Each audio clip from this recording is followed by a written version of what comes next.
Reflexiones sobre la educación en el siglo XXI, por Laura Sánchez. Entrevista a Liliana, educadora apasionada por la transformación pedagógica. Liliana, muchas gracias por tomarte un tiempo para compartir tus pensamientos sobre la educación. Empecemos con una pregunta que, seguro, nos lleva a reflexionar profundamente.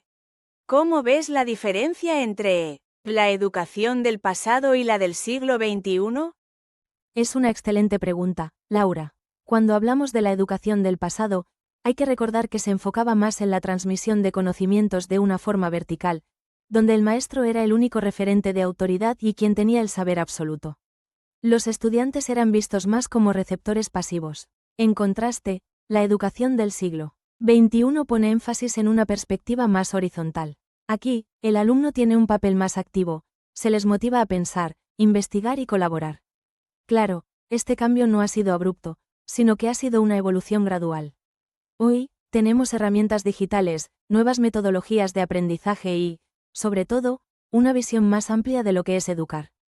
Esa transición se ha dado de manera muy paulatina. A lo largo de los años, los actores involucrados en la educación han cambiado. Es interesante cómo estos actores se han diversificado, Liliana. Pero, ahora, ¿cómo debe ser la educación en el siglo XXI? ¿Cómo podemos imaginar una educación que esté verdaderamente alineada con las necesidades de este tiempo? En este siglo, los actores involucrados en la educación son diversos y están cada vez más interconectados.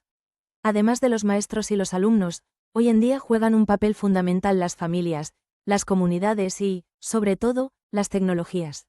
Los docentes ya no son solo transmisores de conocimiento, sino facilitadores del proceso de aprendizaje. Por otro lado, los estudiantes, como mencionaba antes, tienen una mayor autonomía y responsabilidad sobre su aprendizaje.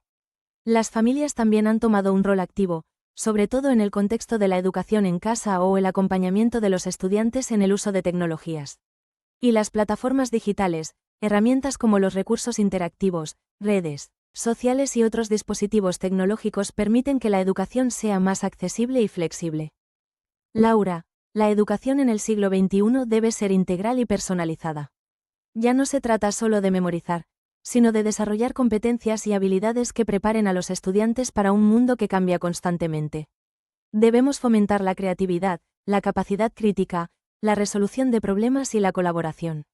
En cuanto a la activación de saberes, lo importante es que los estudiantes no solo retengan información, sino que puedan aplicar lo aprendido en contextos reales.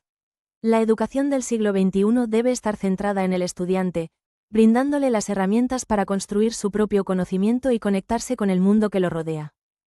Es esencial que la evaluación sea formativa, al ser continua y reflexiva, permite que los estudiantes se involucren más en su propio proceso de aprendizaje.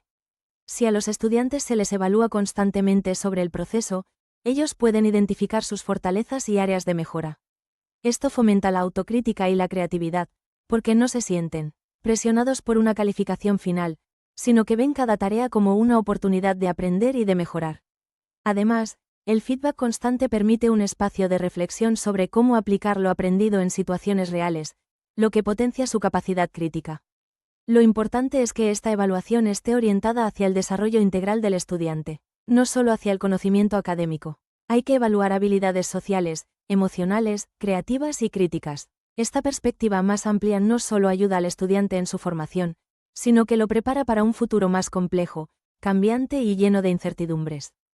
Me queda claro que la educación del futuro está más centrada en el aprendizaje y la interacción que en la enseñanza rígida. Muchas gracias por compartir tu visión, Liliana, ha sido un placer escucharte.